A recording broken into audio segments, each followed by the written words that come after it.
Good morning. Welcome to Winnipeg. Welcome to unusually mild Winnipeg for this time of year. I mentioned yesterday that if it keeps going like this, I'll be able to get out on my e-bike. And I'm still going to have to be pretty careful though, because the street, our whole crescent here, is a bit of a mess. And I don't know what happened, but there's something to do with a water leak. In fact, one of my neighbors just across the street and down a couple of doors, his driveway is a skating rink right now. Some sort of leak going on there, and right at the moment there's a tractor out there, I believe. I saw a tractor go by anyway. And there's people out there, and they're probably going to be making a mess in front of my house. But that's the way it goes. Yeah, that's part of living in Winnipeg, when you have freezing and thawing, and stuff just doesn't stand up too well under the ground. Okay, now, what do we talk about? Well, we had an unusual sunrise this morning. I didn't actually see the sun itself, but it got pretty colorful for a while there. I don't know if I'll do anything with it. We'll see what happens. I just momentarily saw it now and again while I was sitting in front of my computer. Maybe it'll be at the end of today's episode, maybe it won't. We'll have to wait till then. That's a long time down the road today. Not for you. Maybe only about 20 minutes for you at the most. Okay. Apparently, I did not notice that there was flashing on the inside of that tube. And thank you, Paul, for making it so clear where the flashing was. I think at least 3 different people talked about flashing. I'm thinking about on the outside of the tube, and I'm thinking, well, I didn't notice anything. Well, I didn't notice it was on the inside of the tube either, so we're going to try and slip a torpedo in there and see if it's going to work. I might have to, I don't know what I can do at this point, because I glued it together so well. It's probably going to make a huge mess if I have to try and break it apart to clear out the flashing, I guess, from the push-out pins. Now that I know what they're talking about, even though I didn't see it. Okay, so we got a bit of a comedy of errors going on. First of all, we had the screw up from my order a few days ago from Toronto for the paint. Now we got this screw up. Yesterday I got a pair of boots from Amazon, and my thinking was that I'm going to look pretty ridiculous tootling around the neighborhood on my new Honda next May in my Odema slippers. I'm getting comments about that. You can't wear slippers when you're driving a motorcycle. Well, the bottom line is, yes, you can, but you shouldn't. So I ordered a pair of boots, and I went online, and I have a size 11 foot. And at least this is a North American size now, size 11. I don't know how the sizes go where you go, but I've got probably what you might call large feet. So a 10.5, 11 used to fit me, that size shoe.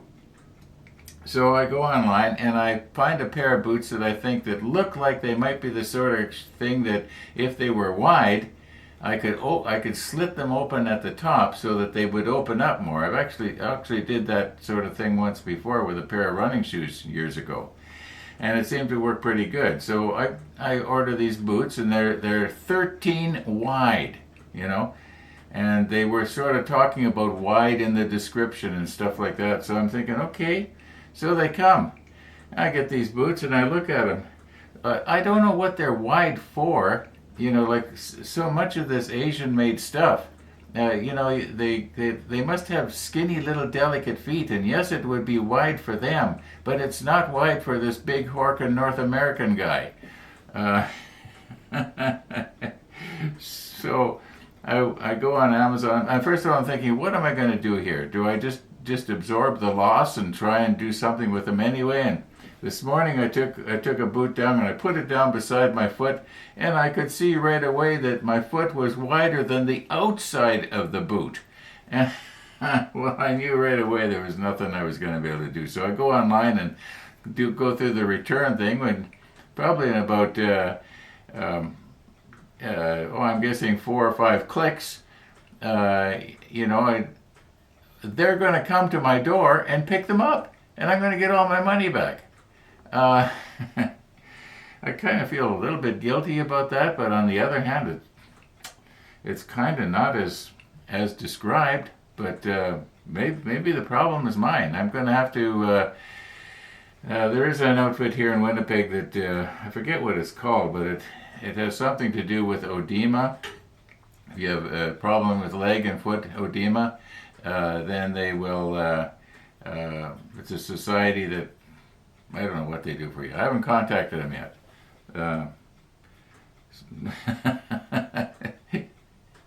I'm giving out way more information to it than I need. In fact, got a comment from a viewer, and I should heed to that comment. And it was something like, "Don't be so darn open in your telling all your personal stuff." Yeah, I have a bad habit of that. I think it's probably because you people are basically the only guys I got to talk to, so I share my problems. Okay, so let's get back to this. Yeah, let's just recompose and stick a torpedo in there. And I don't think it matters which one we pick. They should all be exactly the same size. Now, I don't want to damage anything either. Well, I'm looking at this torpedo now, and it's a lot narrower than that tube. So I'm going to make a prediction. Unless that flashing really protrudes in from the inside, I should be able to get that torpedo in there. And another thing I was wondering last night, this little hatch that I glued on the top, I was wondering, would it have looked better if it had been open, and then you'd be able to see the propellers and everything. No, this torpedo, you're only going to be seeing. Let's recompose, and then I'll talk.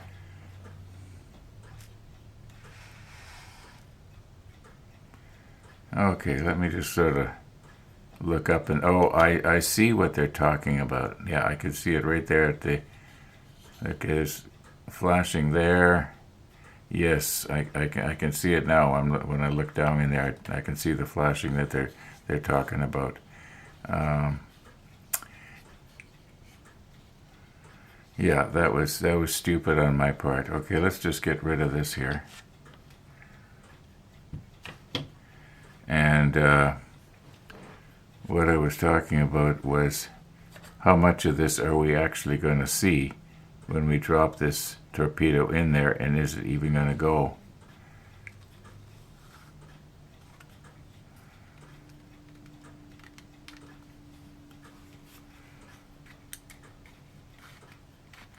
I can feel it jamming as it's trying to go past something right about here where I'm holding on to it.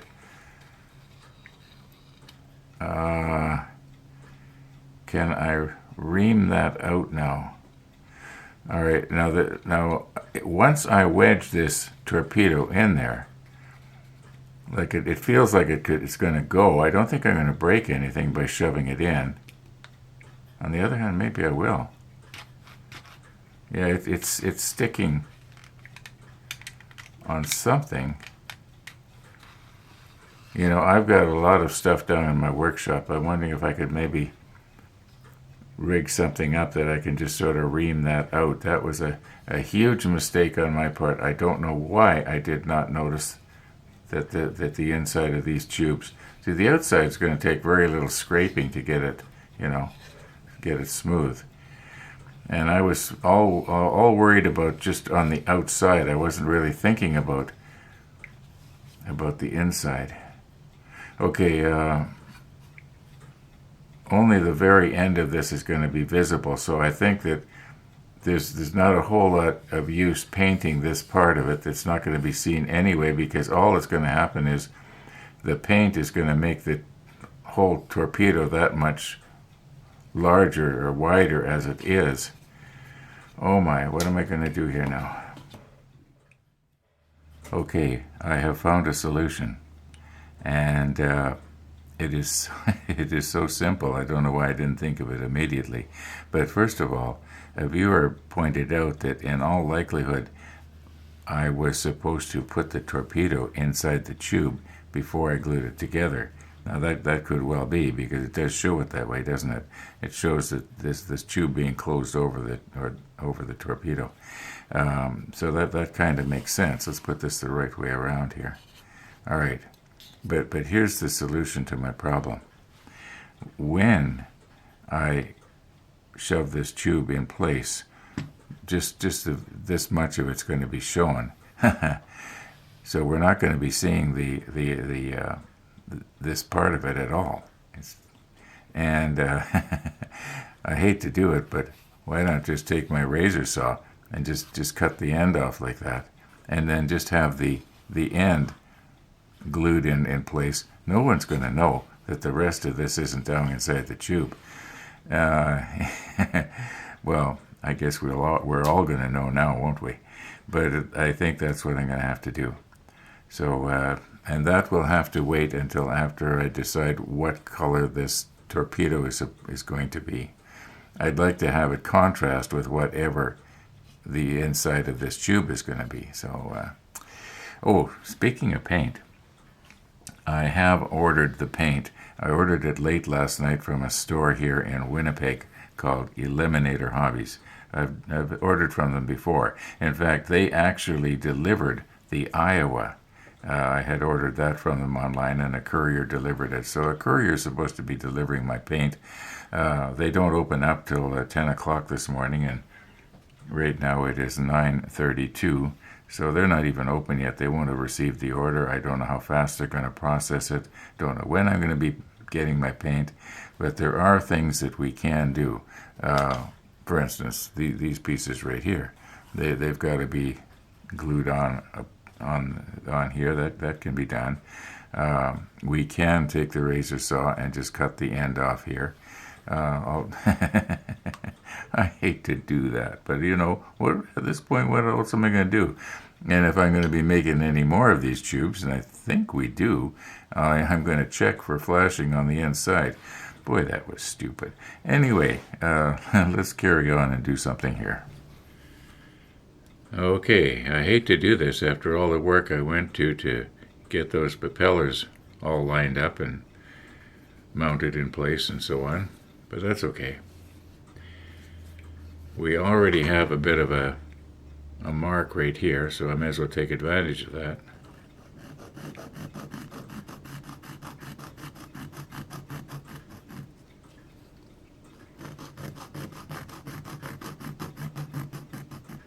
You know, I was just thinking I could take this downstairs and do it on the table saw. The problem is, when you're cutting something with a table saw, or maybe you call it maybe a cutoff saw, like a power miter, you can quite quickly have a problem when you're cutting something that's round and hollow, unless you really clamp it down good, because it can all of a sudden catch and spin on you. And I remember one time I was doing a piece of PVC plastic pipe, and I was just holding it in my hand. I didn't have it clamped down. I was using a power miter, and I'll tell you, it instantly caught and twisted, and then it shattered. And I was very fortunate in that I did not, get hurt. Can't remember if I was wearing safety glasses or not. I think we just about got it here. There we go.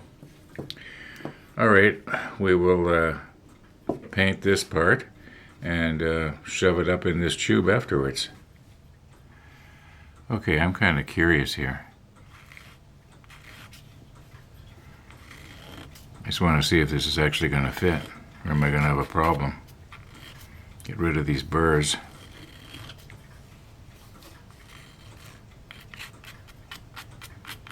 I think that should be all right. All right, here we go. Now If it jams, don't force it. Well, that's going to be all right. Oh, yeah. I don't want to break this off. There we go. All right. That should be... it still should go in after it's painted. It will be a little bit, larger in diameter, but I could tell by the feel of it, it was fairly loose. So, okay. Let's put these pieces on. Try and figure out exactly where on here they have to go. I think they go on this ring right here. We'll check the manual real close before we actually glue them on.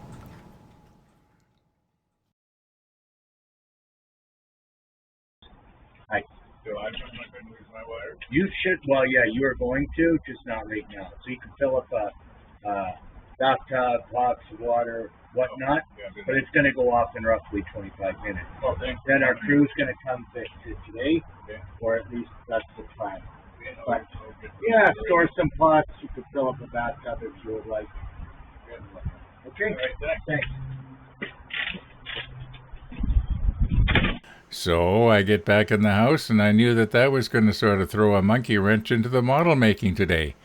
And I fill up my bathtub and 2 large buckets full of water and get myself sort of set up and psychologically prepared for the fact that I'm going to have to pour water into the toilet to get it to flush.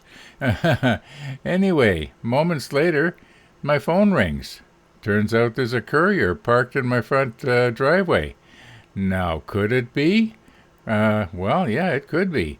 We're going to have a package opening. Now, that is fast. Wow, that's fast. Okay, let's make ourselves some room here.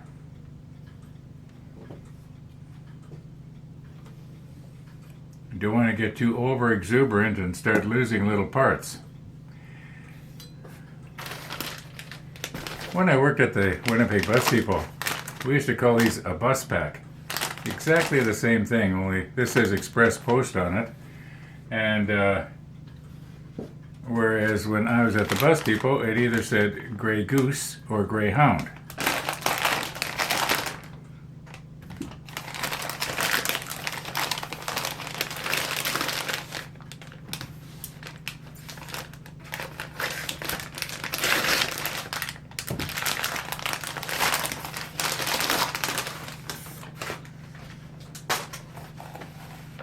All right.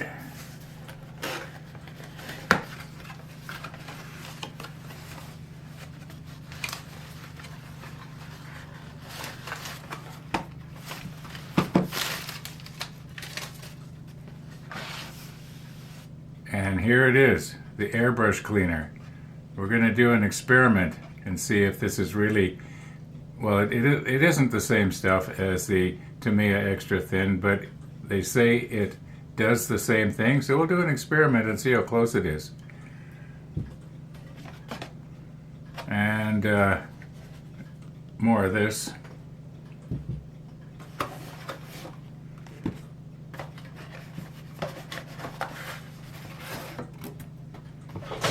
Okay, now I'm going to assume that, well, first of all, I should maybe explain. At Eliminator, it's a family-run business. There's Lori and her two sons, Ryan and Colin, and they actually run the place. And when I used to go there, it was a real interesting store to go in. I haven't actually been in it for a while, but I used to go in and there would be birds calling in the distance, like parrots and cockatoos, that sort of thing. And I remember one time the paint rack used to be over where the birds are or were, and I was selecting some paint, and I heard something talking to me in sort of a funny, squawky little voice. And at that moment, I didn't realize that it was birds, and it really threw me for a loop because they were actually talking. Yeah. More than just hello. They had quite a little vocabulary, those birds. And there was 3 cats. Yeah, I don't know if they still have the cats or not, but that was kind of nice. Anyway, a few moments ago, actually probably more like an hour or so ago now, I phoned up Lori and I thanked her for the very, very fast service. I'll do sort of an inventory on this later, but I'm sure it's right. I mean, their orders have always been right in the past, so why would it be wrong now, right? Now, what I've got to do here is I've got to go and find a bare spot on the wall and give my head a couple of bangs against it and try and knock some sense into myself, because this is what I should have done almost a week ago instead of ordering from Toronto and having that fiasco. Yeah, I mean, they just got the order this morning and I've got it here on the model table this afternoon. I mean, I'm just sort of blown away. I'm lost for words, actually. Okay, we'll get into this again tomorrow. So thanks for watching, everybody, and all being well, we'll see you tomorrow.